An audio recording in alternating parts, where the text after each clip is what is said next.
Eh, concrètement, ça fait 2 mois le film est sorti, si vous l'avez pas vu, c'est votre problème. La critique, épisode 18.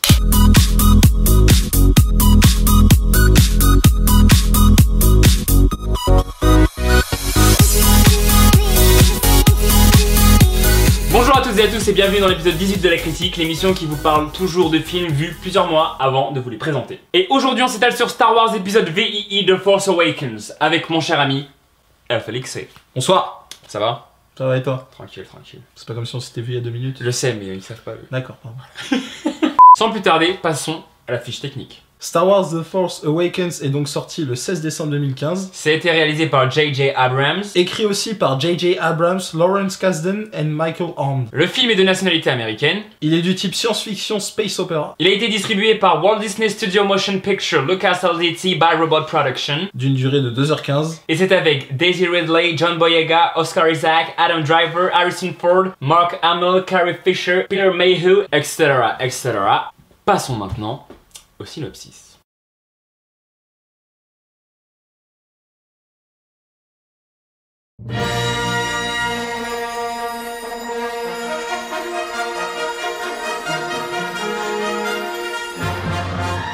Luke Skywalker, le dernier Jedi en vie, a disparu. The First Order, né des ruines du Galactic Empire, fouille la galaxie pour le retrouver, tout comme The Resistance, dirigé par la générale Leia Organa. Poe Dameron, le meilleur pilote de la Resistance, est envoyé sur la planète Jakku afin de mettre la main sur une carte détenue par un certain Lor San Tekka. Donc voilà pour le synopsis. Mais concrètement, que vaut le film le plus attendu de 2015? De la décennie. De la décennie, concrètement. Merci. Un peu de respect. Eh bien personnellement, j'ai bien aimé. Un petit peu trop conforme de l'épisode 4. Un petit peu, franchement un peu. C'est vrai que la tentative d'hommage vibrant à la trilogie d'origine, bien que très bien faite, est un petit peu trop utilisée à mon goût.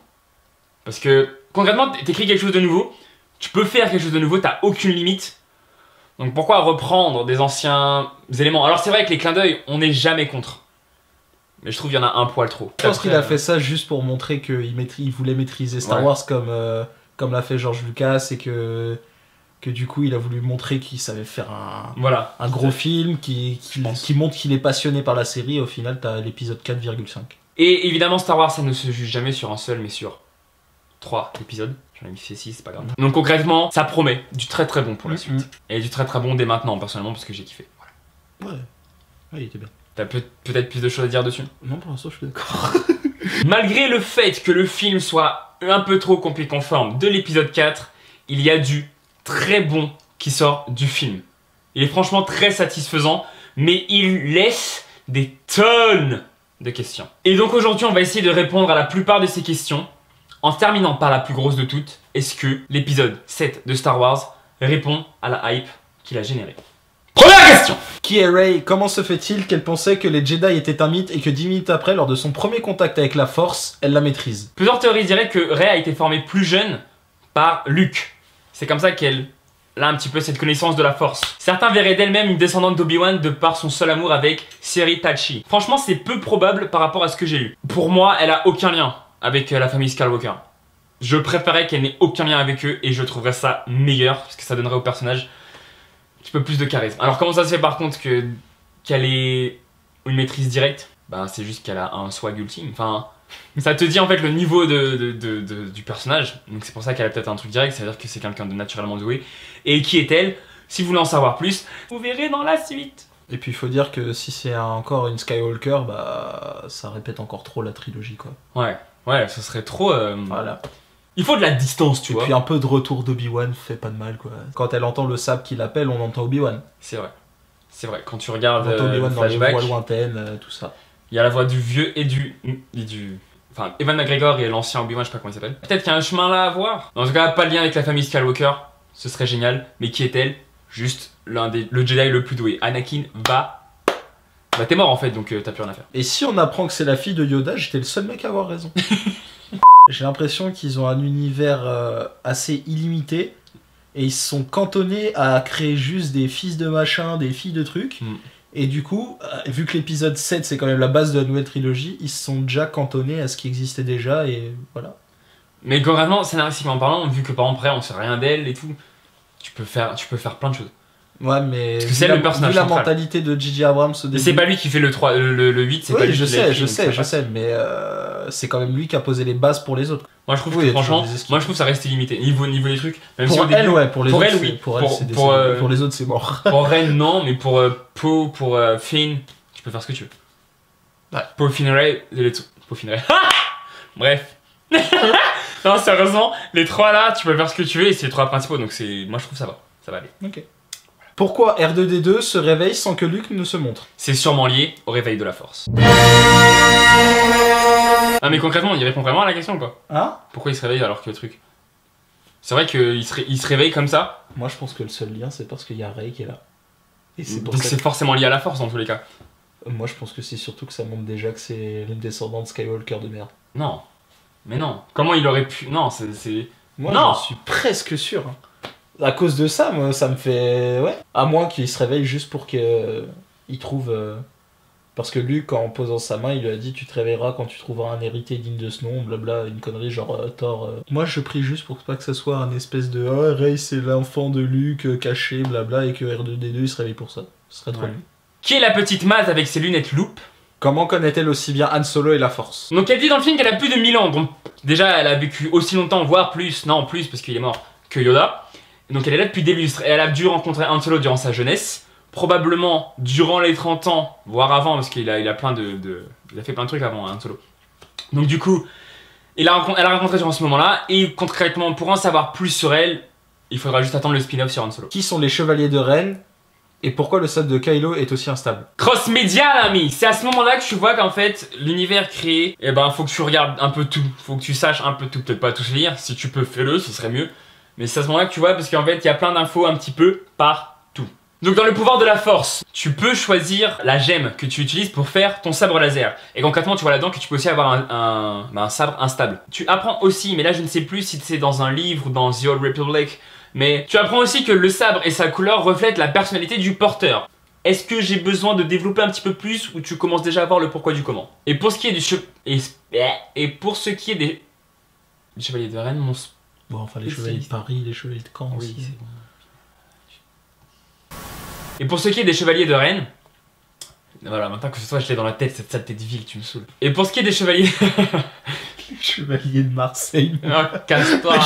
Les Oh, chevaliers... maintenant le pouvoir de la force, les Chevalier chevaliers de encore raison. Les chevaliers Kang. Oh, Oh. R2, oh, est-ce que tu peux me donner s'il te plaît, j'ai une course à faire. Et pour ce qui est des chevaliers de Rennes, mon spécialiste consultant Star Wars, Cam du démon, c'est lui qui m'a renseigné pour tout ce que j'ai dit un peu avant, m'a appris que c'est un ordre créé pour le nettoyage de la galaxie. Ces chevaliers sont envoyés après une mission ou pour préparer le terrain, mais dans tous les cas, ils détruisent tout sur leur passage. Qui est Snoke? Alors franchement, s'il pouvait faire déjà la taille qu'il a en vrai, ça aurait été génial. Imagine un mec qui fait à peu près 6 mètres et qui utilise la force. Ce serait magique, magique. Mais évidemment, bon, c'est un hologramme, donc concrètement, il doit faire... Enfin, j'espère qu'il fera pas la taille de Yoda, quoi.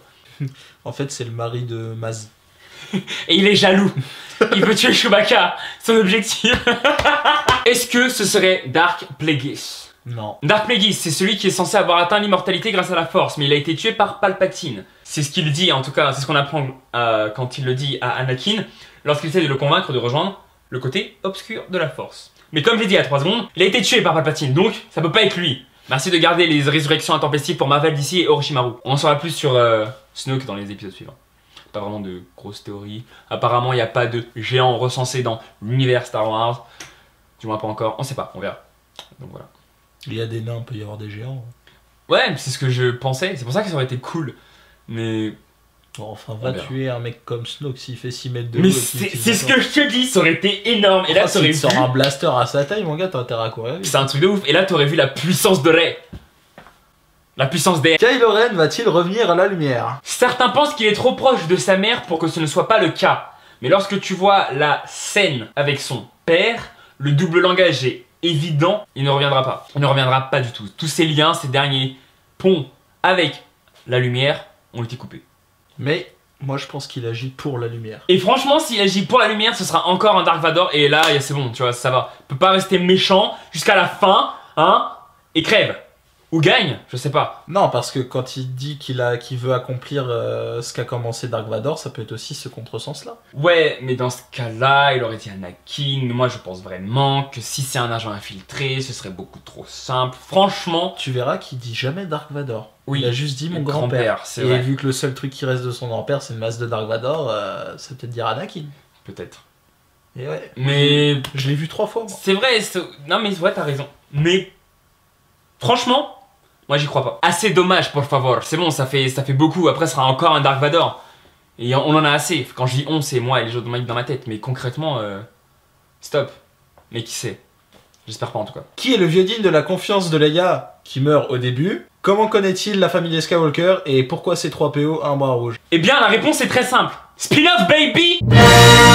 Non, mais concrètement, si le vieux il serait vraiment important, je sais pas s'il mourrait dès le début. Bah, il a quand même un rôle crucial dès le début, quoi. Concrètement, on en saura plus dans les spin-offs. Et pour le bras rouge, Apparemment, ce serait un hommage à Hideo Kojima parce que J.J. Abrams et Hideo Kojima sont très proches. sincèrement, on en saura plus dans les spin-offs. Mais je crois qu'il y a déjà une réponse. Enfin, je vous mettrai des liens de vidéos assez intéressantes dans la description. Évidemment, ce sera en anglais. Parce que voilà. Eh les gars, concrètement, Phasma, elle sert à quoi? Mais soyez patients aussi! Les personnages, ils sont là pour 3 épisodes. Vous allez pas tout savoir maintenant. Mais c'est vrai que concrètement, dans celui-là, c'est rien. Pareil pour l'autre qui appelle The First Order, tu sais, quand ils arrivent, elle est allongée sur un gros là. Elle aussi, elle a l'air d'être importante, on la voit une fois, on la voit plus après, on en saura plus tard. On peut savoir pourquoi ils ont pris Dumbo comme rôle pour Kylo Ren? T'es un gamin, ça se fait pas. Moi, je suis pas d'accord. Pourquoi ont-ils choisi un personnage aussi moche pour jouer Kylo Ren? Parce qu'on est tous d'accord.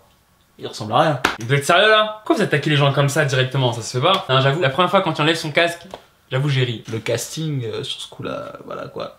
T'as Daisy Ridley d'un côté et t'as ça. Mais là encore, tout est calculé. La perte ultime de charisme à ce moment-là souligne le fait qu'il est encore immature dans la force et que c'est quelqu'un d'indécis. Ceci explique pourquoi il a des crises de nerfs et qu'il casse du matériel, pourquoi il a perdu contre Rey, et gardez bien à l'esprit qu'il a pris un coup de blaster arbalète au-dessus de la hanche, hein, coup de blaster qui fait voler un peu n'importe où, et qu'en même temps, il est instable émotionnellement. Le film entier est un peu plus humain et ceci ne fait que suivre la tendance. Puis il a également le bras blessé et Snoke dit à un moment que sa formation n'est pas terminée. Donc tu vois, ça fait beaucoup d'éléments qui peuvent expliquer sa défaillance face à la jeune novice. D'ailleurs, quand il parle à Snoke, il dit qu'elle a un très grand potentiel de force en elle. Plus grand que le sien, possible. Et quand tu vois qu'il peut stopper un coup de blaster à une main, c'est un petit peu contradictoire avec ce que j'ai dit avant, mais c'est quand même la scène la plus incroyable du film, celle qui m'a le plus marqué personnellement. C'était un truc de ouf, mais tout le monde était choqué dans la salle. Et cette scène-là te montre qu'il va devenir un monstre de force dans les prochains épisodes. Et si Rey est plus forte que lui, mec, ça risque d'être vraiment énorme. Et comme chaque homme, lorsque tu te rases, tu ressembles à un enfant. C'est fait exprès pour montrer son immaturité. Tu l'as déjà dit. Ouais, mais non, là on critique pas le fait qu'il ressemble à un gamin, on critique le fait qu'il est moche. Mais vas-y toi, il est pas moche. C'est pas le plus beau des mecs, mais il est pas moche. Et franchement, Adam Driver, c'est un excellent acteur. Je sais plus dans quoi je l'ai vu. Je sais qu'il est dans Girls à un moment. Série d'HBO, j'ai pas encore regardé. Laissez-lui juste le temps de se laisser pousser une barbe. Vous pourriez alors vous concentrer sur son talent. Et autre chose que sa tronche. L'obsession de Kylo pour The Girl, se sont-ils déjà rencontrés plus jeunes? Dans le centre de formation de Jedi du FC Skywalker? C'est possible, mais je n'y crois pas du tout. Je vois plus ça comme Kylo étant malléable. Parce qu'on lui a dit concrètement de trouver la map. La map était dans BB-8, mais comme elle a vu la map, il a plus besoin de BB-8. Ensuite, il pensait pouvoir lui retirer du crâne parce qu'il savait pas qu'elle avait de force en elle. Ensuite, Snoke voit qu'elle a de la force, lui dit de la ramener pour qu'il puisse essayer de la faire venir de leur côté. Après, justement, c'est pour cette raison qu'il lui propose de l'entraîner. Et pas parce qu'il est émoustillé par la beauté de la jeune Daisy Ridley. Simple, non? Si c'était déjà rencontré, on n'en serait pas là. C'est-à-dire? Elle déclare qu'elle a jamais quitté Jakku depuis sa tendre enfance. Déjà. Et que c'est ses parents qui l'ont Mais abandonné. si ils s'étaient rencontrés avant Jakku, moi c'est ce que je te dis. Mais je trouve que c'est peu probable parce que je pense qu'il serait quand même reconnu. Parce que concrètement, même si tu grandis, ta tête elle change pas vraiment. Alors honnêtement, ils font ça, moi j'arrête Star Wars. Ouais, Non, je déconne. il arrêtera Je pas. déconne, Mais j'arrête ça va rester en travers Il y de a la Star gorge. Wars 1313 qui est re-annoncé, donc voilà. Puis vu qu'elle connaît pas la force, voilà quoi. Voilà, elle connaît pas. Donc c'est pas possible. Alors pourquoi s'énerve-t-il autant quand on lui dit que Finn s'est échappé avec cette fille? Parce que comme la plupart des mecs de l'univers qui sont des machistes refoulés, la prise de Sam est plutôt rapide au niveau du Cristiano lorsqu'une fille vous bat. Alors que ça fait déjà un moment qu'il faudrait vous habituer à voir des filles vous dominer. Comment fait-elle pour trouver le sabre de Luke et comment se fait-il qu'il est ici? Encore une fois, spin-off baby! Comme l'a dit mon pote Germain, le départ de Finn lui rappelle sûrement le départ de je ne sais qui sur Jakku. Elle se sent une nouvelle fois abandonnée par quelqu'un qui lui est cher, voire plus. J'espère plus. Ce qui déclenche des souvenirs proches de l'époque de sa formation Jedi hypothétique, c'est franchement la théorie qui revient le plus souvent. Mais j'y crois pas du tout. Qu'on sache ça une fois pour toutes, je n'y crois pas. Mais enfin, la force en elle sort de sa somnolence et la dirige vers le sabre. Et comme Anakin avant elle, elle a des visions. C'est pour t'indiquer un petit peu le niveau, qu'elle a. Woman power. Comment se fait-il que Finn sort de son conditionnement et pourquoi ce ne sont plus des clones? Ils l'ont dit dans le film, ils kidnappent des enfants. Ce ne sont plus les Sith. Donc déjà depuis l'Empire, ils utilisent de moins en moins de clones parce qu'ils devenaient de plus en plus défaillants. Et grâce à ça, les Stormtroopers, ils touchent enfin quelque chose quand ils tirent. Arrêtez de vous plaindre. C'est tellement vrai. Sérieusement, fini les clichés des méchants qui tirent sur tout et qui ratent tout le temps, tu vois. Ça fait un petit peu plus réaliste. Et pour Finn, justement, ce ne sont plus des clones, mais des humains. Et donc peu importe le niveau ou le nombre de lavages de cerveau que tu fais, un choc émotionnel fort peut te faire sortir de l'état moutonnier dans lequel tu es. Si Starkiller a besoin de se recharger en soleil, comment se fait-il qu'elle a déjà tiré une première fois? Peut-être que la planète se déplace, et ce serait vraiment génial, on n'aura jamais l'occasion de le voir. Et peut-être aussi qu'il y avait 2 soleils dans le système actuel, enfin là où ils étaient. Sachant que sur Tatooine, il y avait 3 soleils. Tout est possible. Et on peut dire aussi que Starkiller est un certain hommage à George Lucas parce que ça devait être le nom de Luke à la base. Ouais, le nom original. Par contre, côté où je suis un peu déçu, c'est que c'est le nom du personnage dans Star Wars, le pouvoir de la Force. Ouais. Et je m'attendais à un petit spin-off sur sa tronche. Ah mais juste un truc, non, ouais, le Padawan, que les gens le sachent. Hein, je peux faire venir mon frère s'il le faut. Je jouais à 6 ans avec des trucs comme si on avait des épées, je la tenais déjà comme ça. Concrètement, ils m'ont espionné. J'ai toujours su que la CIA c'est sur mon dos, mais voilà, je tiens à le dire.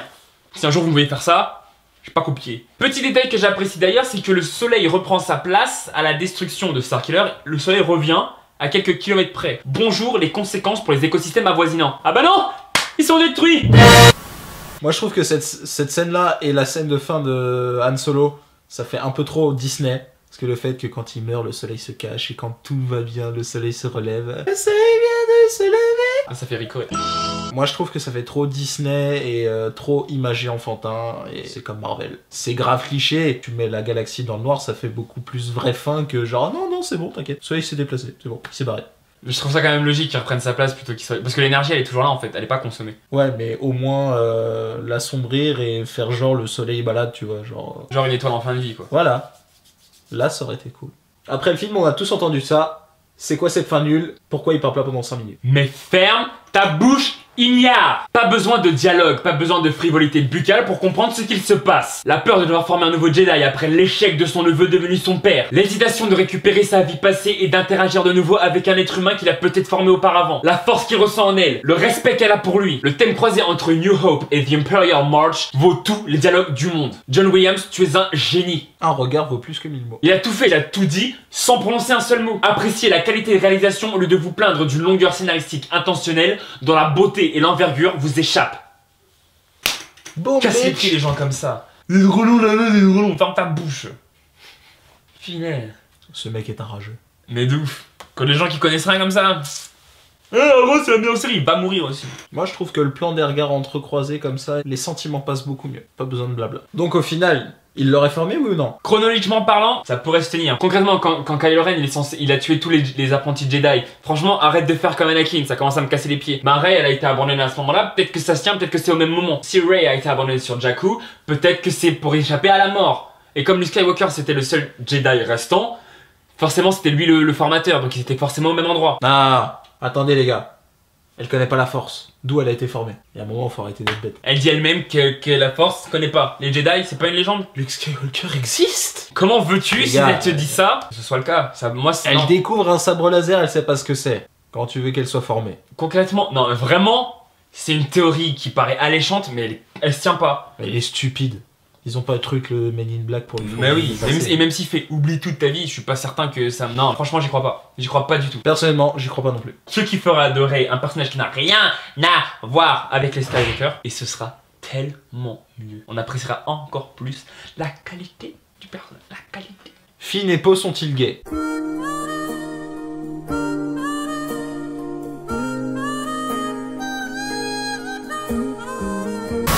Pourquoi on voit Leia quand Han fait un saut en chute libre? Les deux sont liés intimement. Donc il y a le 6ème sens du sexe fort et le 6ème sens des mamans, tu vois, qui ressentent un petit peu tout. Mais là, je m'égare peut-être, mais je vais dire un petit peu n'importe quoi, mais ça peut se tenir. Leia connaît la force, pas le genre, hé la force, comment ça va? Pas ce genre de connaissance là, mais elle connaît la force, un minimum. Elle a déjà expérimenté, elle a déjà au moins fait une fois la tentative de devenir Jedi. C'est la fille d'Anakin dans un niveau tondu. Elle a forcément dû essayer l'apprentissage. Elle a forcément dû essayer l'apprentissage de la force à un moment donné. Donc elle ressent probablement son fils quitter son côté une bonne fois pour toutes. Ça marche beaucoup mieux en anglais. Mais comme je l'ai dit, je divague, hein, je dis un peu n'importe quoi. Bref, voilà mes pensées et celles de mes amis sur à peu près tout ce qui s'est passé, toutes ces questions. Après c'est hypothétique, on n'a pas répondu à tout forcément, hein, il y a un moment, il manque des trucs. Mais voilà, un jour ou l'autre, on saura la vérité. Mais concernant le film en lui-même, moi je lui mettrais un 7 sur 10. Moi je lui mettrais 7,5. 7,5, pourquoi 1, pour être mieux que toi. Et 2, parce que pour moi il méritait 9, mais il ressemble trop au 4. J'ai vu le 4 genre un jour avant et j'avais l'impression de revoir le 4 en mieux fait, quoi. C'est comme les versions HD des jeux vidéo aujourd'hui, quoi. Ça commence sur une planète de sable. L'enfant qui ne savait pas qui était Jedi, qui découvre tout ça, c'est le même sabre. L'incohérence du fait qu'elle pensait que les Jedi étaient un mythe et 2 secondes après elle contrôle un trooper par la pensée alors qu'elle savait même pas que c'était possible. Kylo Ren qui est plus un enfant gâté qu'autre chose. Son casting qui pour moi est un peu raté au niveau du faciès, mais le personnage en lui-même est stylé. C'est aussi la première fois que dans Star Wars on voit du sang. 2 fois. Eh les gars, si vous avez pas noté ça, allez réviser vos classiques. Poe Dameron, on le voit, il disparaît tout le film, il revient, on sait pas trop comment. On a détruit 2 étoiles noires en 3 films, faut que vous en refassiez une 3ème. Death Star Killer. Waouh. C'est un très bon film, je me suis pas fait chier une seule seconde, mais trop peu d'innovation pour ce qu'on attendait. Trop de copier-coller, pompage, George Lucas. Mais ça fait un film que j'adore, hein. Pour moi il méritait 9. Mais si je mets 9, l'autre là ira. Ouais, clairement. Donc moi 7 sur 10, pourquoi? Parce que concrètement, le scénario... J'arrête pas de dire concrètement. Donc 7 sur 10 parce que le scénario n'est pas très original. Oui, c'est un hommage, mais please, pas trop. Les clins d'œil, c'est sympa. À un moment, ça me casse les bonbons. Mais c'est quand même bien mené. Bande-son génialissime. John Williams, je l'ai déjà dit, mais tu es un génie. Bien filmé, les jeux de lumière sont parfaitement gérés. Il n'y a pas trop de flash flare. Que fait normalement J.J. Abrams, il n'y en a pas trop, mais par exemple notamment sur la scène quand il est avec son père, oui le soleil s'éteint et tout, mais c'est super bien fait. Après, pour moi c'est trop Disney ça. Mais moi je trouve c'est magnifique parce que son visage moitié rouge, moitié non parfait. Moi je trouve ça, là je trouve que c'est super bien fait. Ça souligne son passage de l'autre côté définitif. C'est pour ça que je trouve ça bien, même si ouais après bon sur la scène globale ça s'éteint, ça se rallume, ça fait genre Disney, mais pour moi c'est juste là juste ça montre juste au revoir papa, c'est fini. Pour moi, c'est juste ça et c'est un bijou. À ce moment-là, je trouve ça c'est vraiment très bien fait. Et moi, ce que je trouve le plus beau dans ce moment-là, c'est que Han Solo, même à la fin, il y croit. Il aime son fils. Ou parce qu'il sait déjà que Kylo fait ça pour sauver tout le monde. Alors, franchement, c'est déjà, moi je porte plainte. Quoi? Ça serait trop stylé. J'ai pas envie. C'est pour ça que Kylo Ren, il lui dit merci. Non, il lui dit merci, c'est parce que maintenant, t'es mort et je peux faire le choix de passer une fois pour toutes du côté obscur. Ou que grâce à lui, il peut gagner la confiance ultime de Snoke et les détruire de l'intérieur. Ouais. Franchement, cet aspect, je le veux pas. J'aimerais trop que ce soit pas le cas. Parce que ce serait vraiment, encore une fois, la trilogie d'avant. Ça joue très très bien. Daisy Ridley, elle est exceptionnelle. C'est son premier film. Elle avait fait 3 apparitions avant dans des séries britanniques. Et je commence à tomber de plus en plus amoureux des Britanniques parce qu'ils jouent super bien. Déjà, j'ai commencé par Misfits. Et plus ça va, et ils sont juste... énormes, ils sont énormes. Ils jouent super bien, leurs accents sont kiffants. Quoi? Qu'est-ce que tu vas faire, Cyril? Ok. T'emmerdes. John Boyega, Oscar Isaac, ils jouent tous bien. Même Adam Driver, fermez vos bouches, il joue bien. Peu importe si vous n'aimez pas sa face, je trouve que le casting, il est super bien. On rigole dans un Star Wars. Ça m'a pas gêné parce que c'est bien amené. Mais c'est assez étrange quand même. C'est Disney. Là, tu sens la patte de Disney. Là, on rigole vraiment, tu sais, c'est pas genre haha, excellente petite boutade, mais tu rigoles genre haha. Genre, c'est vraiment drôle. Donc, pour certains, ça les a gênés. Moi, pas plus que ça, mais tu sens que c'est Disney. Énorme reconnaissance et surkiff total lorsqu'il montre les scènes donnant le pouvoir aux femmes. Quand il se rencontre la première fois et qu'il lui tient la main, elle lui dit mais pourquoi tu me tiens la main? Mais je sais courir. Ou qu'il lui dit lâche-moi la main. Au moment où il y a l'explosion et qu'Avaleda se relever, et lui il est là, il fait est-ce que ça va? Elle le regarde du genre, vas-y mon gars, c'est toi qui es par terre, qu'est-ce que tu racontes? Franchement, j'ai trouvé ça génial. Tout l'aspect, je suis une femme certes, mais je peux tout faire comme toi, voire mieux, c'était excellent. Et ça, franchement, j'ai kiffé. Costume, effets spéciaux, décor, évidemment, il y a rien à dire. Les moyens ont été mis, les moyens ont été bien appliqués, c'est pas les 4 fantastiques. Du gros et très beau travail, franchement, bien joué à toute l'équipe. J'ai énormément de confiance pour la suite, pour le 8. En plus, c'est censé être plus sombre. D'après ce qu'on dit, le scénario, le script, il est beaucoup plus sombre. Déjà, Abrams a dit qu'il aurait aimé faire celui-là. Et franchement, ça me réjouit d'avance de savoir que c'est plus dark. Vaut mieux, ouais. Et donc, ultime question, est-ce que le film répond à la hype? Alors, personnellement, oui et non. Oui, parce que je me suis pas fait chier du tout. J'ai adoré, je l'ai vu 3 fois. Je pense qu'à 12 € la séance à Paris, 3 fois, faut que j'ai un minimum aimé le film, tu vois. Mais non, dans le sens où il montre rien. Non. On voit rien dans ce film comparé aux autres. Tu regardes le 4, ça t'amène un univers de ouf parce que c'était le premier. Tu regardes le 1, ça t'annonce tout le passé d'Anakin qui devient avant qu'il devienne Dark Vador. Et dans celui-là, t'as juste le 4 bis. Tu vois pas grand-chose. Tu vois Kylo Ren. Bon, tu sais qu'il va devenir plus dark, mais t'as peur que ça devienne Dark Vador 2. Tu revois une étoile de la mort. Enfin... Ouais. Il montre rien, pour moi il répond à la hype parce que tu te fais pas chier 5 secondes, il a généré quand même plus de 50 millions de dollars avant que le film sorte. Ouais. En goodies, tout ça. C'était obligé, tout le monde a voulu de sa part du gâteau, ça s'est vu partout. Ils en parlaient partout, le film n'était pas sorti. Moi je suis allé au cinéma, j'ai l'impression d'être dans le temple de Jedi, enfin toi bien quoi. Mais non, parce que on n'apprend rien, on attend des choses mais on n'apprend pas plus que ça. En plus ils vont faire un spin-off entre les deux, du coup ça va couper un peu le manque qu'on a sur l'histoire, mais on apprendra encore moins de choses. Donc pour moi oui et non. Et pour moi non, jamais. Un film ne répondra jamais à la hype, il sera toujours au-dessus ou en dessous des attentes de tout le monde. Tu ne pourras jamais taper pile poil dans les attentes des gens. Il y a autant d'opinions divergentes qu'il y a de personnes, minus les moutons. Et aussi un truc qu'il faut savoir, qu'il faut garder en tête, je te le dis en même temps à toi, sachez bien en tête que Star Wars c'est 3 épisodes. Ce n'est pas un seul, tu peux pas en fait juger tout sur seulement le premier film, il faut que tu vois l'ensemble du truc. Parce que là franchement, comme il a dit, il n'y a rien vraiment de nouveau parce qu'ils introduisent tout. Mais c'est vraiment que le départ, je pense que dans le 8 il y aura beaucoup plus de choses après. Et là oui, ok, il n'y a pas beaucoup, je trouve quand même assez, juste assez en fait pour attiser pour la suite. Ouais, pas beaucoup. T'as 2-3 trucs, mais bah, voilà. C'est vrai, quand tu regardes, en fait, y'a rien de neuf. Y'a rien de neuf. Voilà, dans le 4, t'as l'univers qui s'épand. Dans le 1, t'as plusieurs trucs, t'as les gares et tout entre tout le monde, t'as le truc, les scénarios, enfin, t'as plusieurs trucs différemment. Et là, t'as juste une storyline en fait. Concrètement, t'en as qu'une seule pour l'instant. Mais comme je dis, tu ne peux jamais tout, tu pourras pas tout juger tant que t'auras pas vu les 3. Tu ne peux pas dire qu'un puzzle est moche alors que t'as pas mis toutes les pièces en place. Si, tu regardes la boîte. Je savais qu'on allait dire ça en plus. Je savais que t'allais dire ça. Pour l'entrée en matière, les opinions sont assez mitigées, mais pour moi, je trouve que c'est une bonne entrée en matière, c'est une bonne entame et qui ne promet que de meilleures choses pour la suite. Je suis d'accord. Objectivement parlant, c'est un bon film. Comme je le rappelle, pour une entrée en matière, Disney aura au moins réussi une chose, c'est à rassurer un peu tout le monde. Ça a plu aux anciens fans et ils ont introduit un nouvel arc pour les nouveaux fans. Normalement. Je fais partie des anciens. Normalement, tout le monde est un peu conquis. J'ai envie de dire que je fais partie des anciens, tu vois, mais je suis pas les plus anciens non plus, tu vois. Bah non, s'il te plaît, on n'a pas 40 ans. Concrètement, j'ai commencé du départ de la chronologie de l'histoire. Donc épisode 1. Voilà. On avait les cassettes collector à la maison, du coup j'ai commencé par 4, 5, 6 quand j'étais tout petit. Et moi j'ai fait tout dans l'ordre. Je vous avoue, Star Wars, ça m'avait un peu gavé quand j'étais petit. Parce que je comprenais pas tout. Et moi le 4, il m'avait semblé lent. Et après j'ai vu le 1 au cinéma. Et là je me suis dit, waouh, Dark Maul il est trop stylé. Et heureusement que j'ai commencé par le 1. Et que j'ai... Concrètement, bon, ouais. Bref, on s'en fiche de ma vie. S'il y a un truc à dire, c'est vivement la suite. Pas le spin-off là, la suite. Le spin-off il va être bien, mais on... Parce que nous on veut voir Daisy, c'est tout, on s'en tape du reste. Parce que... C'est bon, j'ai dit... Rogue One... Non, on s'en tape. Daisy, tout. Enfin, on s'en fout, elle est pas dedans, ça rien. Daisy, voilà. Et voilà, c'est tout pour cette critique. J'espère que les hypothèses étaient à votre convenance.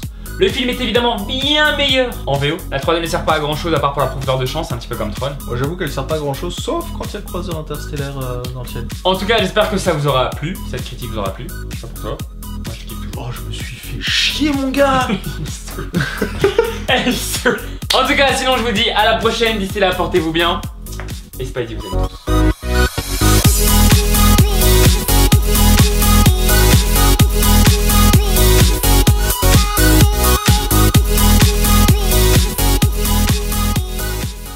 Rose, avec des paillettes. Oh là là. C'est quoi déjà, c'est quoi ça? Je crois qu'il est pas bon. Pêche C'est ou fatigué, barf? hein, je crois que c'est ça.